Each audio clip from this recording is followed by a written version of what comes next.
انت تعديت حدودك خالص يا احمد، ولو ما بطلتش اللي انت بتعمله ده انا همشي مع خالي ومش راجعه تاني. يا بنتي لو اعمل لك مشاكل امشي. الله الله الله، ده ايه الدلع والحب ده كله؟ إيه يا بنتي قلقتني عليك، فيك ايه؟ مش انا اللي فيا يا خالي احمد. احمد جوه، تعالى ادخل. احمد خالي جاي يقعد معانا اسبوع. معلش يا احمد، عامله كويس، مراته لسه متوفيه وملهوش غيرنا. يو يا سعاد، هو احنا ناقصين؟ يا احمد ده الخال والد وهو اللي مربيني، وبعدين ابوك لما بيجي هنا بيتشال على الراس، اعتبره زي ابوك. انت اتجننتي؟ انت بتشبهي الكائن ده بابويا العمده اللي بتهزله شنبات من عيلتك كلها. كتر خيرك يا سيدي، بس لو سمحت ما تتعاملش معاه خالص، وانت اصلا مش هتحس بوجوده، كده كده هيفضل في الاوضه. يا رب نخلص بقى، مش هنقلبها مدار مسنين هي. تشكر يا احمد. ده اكيد خالي ده. تعالى يا خالي. ازيك، عامله ايه؟ الحمد لله يا خالي، تعالى اتفضل. نورت الدنيا كلها والله يا خالي، ليك وحشه. حقك عليا يا بنتي لو هتقل عليك. ما تقولش كده يا خالي، ده انت ابويا التاني، ده انا محدش رباني وشال هم غيرك.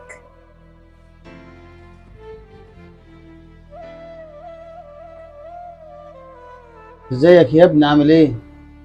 ابنك؟ ده العشم واخدك قوي. طبعا انت زي ابني ومن دار عيالي وغلاوتك زيهم والله. بلا غلاوه بلا كوبايه. قوم يا بت يلا حط لك فح عشان انزل.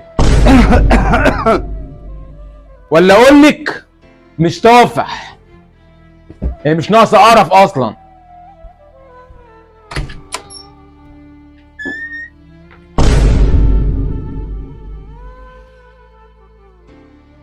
يا بنتي لو اعمل لك مشاكل امشي. لا يا خالي والله ما يحصل، معلش يا خالي حقك عليا، هو والله عصبي شويتين لكن غلبان. ربنا يديهولك يا بنتي يا رب. احط لك تاكل بقى يا خالي؟ لا يا بنتي مش جعان. يا خالد انت من ساعه ما صحيت ما حطيتش لقمه في بطنك. والله يا بنتي لو جعان لا اقول لك.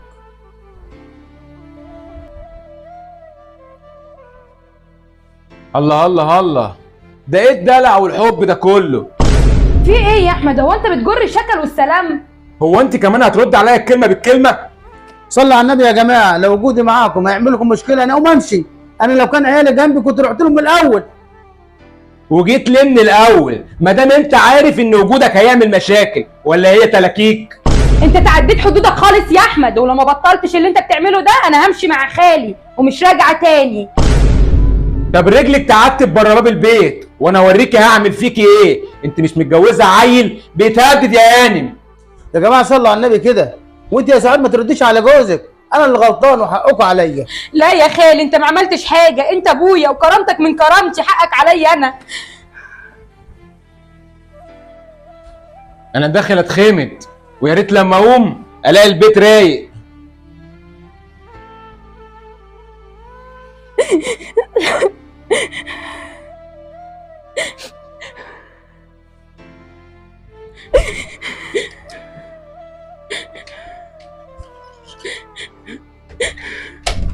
يا صباح النكد على دماغك.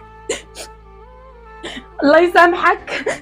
جرايه على الصبح وانا انام واقوم على قرف. خالي مشي وحلف عليا ان انا منزل وراه. يا اختي بركه، احنا ناقصين قرف؟ اهي دي الاخبار الحلوه ولا بلاش؟ والله العظيم حرام عليك، والله حرام، والله ده بيحبك وبيحبني، ده لو عياله كانوا قريبين هنا كانوا شالوه على الراس، ما كانش اتبهدل كده ومشي.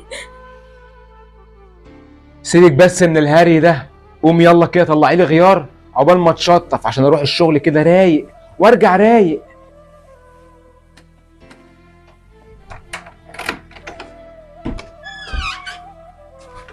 يا لهوي، مالك يا احمد، في ايه وايه اللي حصل؟ مال عينك؟ قاعدين الاول. في ايه مال عينك؟ عيني راحت يا سعاد. يا لهوي، عيني راحت يا سعاد ومش هشوف فيها تاني. ايه اللي حصل؟ كنت شغال في الورشة عادي، والمادة الكاوية زادت درجة غليانها، وجيت ابص عليها بالصدفة ضيعت عينيا. طب قوم تعالى نروح مستشفى يمكن نلحقه. قوم. انا لسه جاي من هناك وقالوا لي انت محتاج تغير قرنيه كامله. انا بقيت عاجز يا سعاد. اكيد في حل. اوعي تسيبيني يا سعاد، انا بقيت محتاج لك وانت بقيتي عيني اللي بشوف بيها. ما تقولش كده يا احمد، انا هتصل بابوك العمده، اكيد مش هيسكت على كده وهيساعدك. ايوه يا سعاد، كلميه قولوا له ابنك عينه راحت. انا هكلمه يا احمد، انا هكلمه. ايوه كلميه يا سعاد.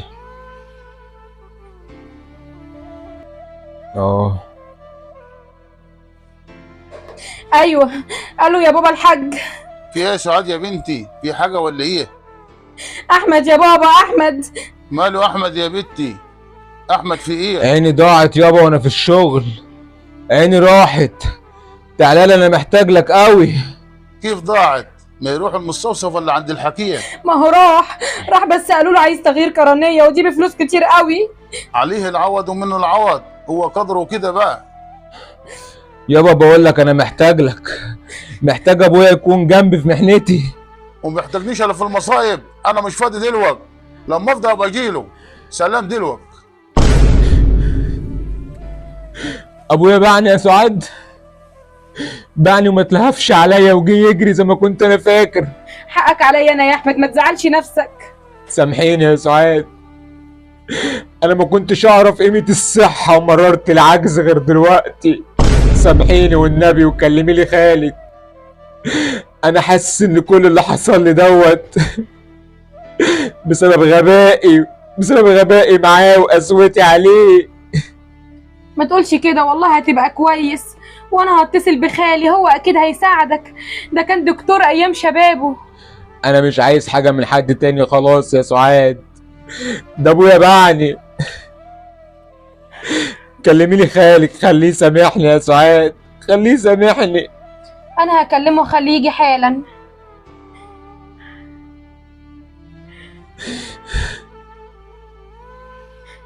الو. ايه يا خالي؟ الو يا سعاد. خالي تعالى، انا محتاجاك بسرعه والنبي. حاضر يا بنتي انا هجيلك. ما هو احمد اللي عايزك ضروري. انت كويسة؟ تعالى يا خالي وانا هفهمك كل حاجه، بس تعالى. في ايه؟ انا كويسه والله، بس مستنياك، تعالى.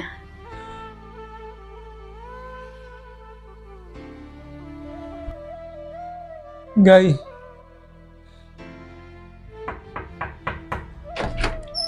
خالي تعالى يا خالي. ايه يا بنتي قلقتني عليك، فيك ايه؟ مش انا اللي فيا يا خالي، احمد احمد جوه، تعالى ادخله. احمد جرى لك ايه يا ابني؟ اقصد والنبي يا خالي ما ترجع فيها، انا فعلا زي ابنك والله يا خالي. جرى لك ايه يا ابني؟ ده مجرد جزاء جبروتي عليك واستخدام صحتي وعافيتي بالشكل الغلط على الناس. ما تقولش كده يا ابني، كل حاجه ليها حل. ما بقاش ينفع يا خال، انا مش زعلان والله، انا بصيرتي رجعت لي لما فقدت نظري. مش لازم يكون عندي عيون عشان خاطر اشوف، القلب لو عميان يبقى النظر ملهوش قيمة. ربنا رحيم بك يا ابني، وانت اعترفت بغلطك من اول اختبار. في ناس بيعافروا مع عيوبهم وجبروتهم، لكن انت طيب وابن حلال. ما تزعلش من احمد يا خالي، والله العظيم احمد قلبه طيب. ربنا يخليهولك يا بنتي، قادر ربنا يغير الاقدار في لحظه. انا كنت اعرف مستشفى بيقولوا ان تكتب اسمك من ضمن الحالات اللي محتاجه تبرعات بشريه، ولما بيجي لهم الاعضاء دي بيعملوا العمليات دي لوجه الله. اضيف اسمك وعنوانك، يمكن حد يكلمك وربنا ينور بصيرتك. دي فيها سنين يا خال، وانا خلاص راضي بقضاء الله عليا. حلوه الفكره دي يا احمد، ولو جت بعد 10 سنين انا هشيلك جوه عينيا. ربنا يخليكي ليا يا سعاد. طب انا بقى استاذن انا، عشان احجز في قطر الساعه 9 وقرب يوصل، واحجزك في المستشفى قبل ما امشي. ماشي يا خال، توصل بالسلام.